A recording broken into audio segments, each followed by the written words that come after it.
نص وزن الجواز سكس. انا ما كنتش اعرف المعلومه. ايه وزن الجواز ايه؟ السكس.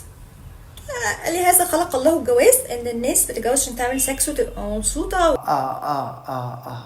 وتتعرى باريحيه، وده حلال ربنا. حلو. حضرتك الجواز حلال وكل حاجه، بس الحرام فعلا اللي انت بتعمليه ده حلال ربنا في الجواز. اما انت بتشرحي لنا ايه اللفظ ده؟ من الاول وهبقى شايفه الراجل ده تخين ولما بيقلع عنده كرش لا. بدل انت سالتي السؤال ده يبقى انت عندك مشكله. انا شخصيا ما عنديش مشكله مع الراجل ابو كرش. النسوان بتعمل ايه؟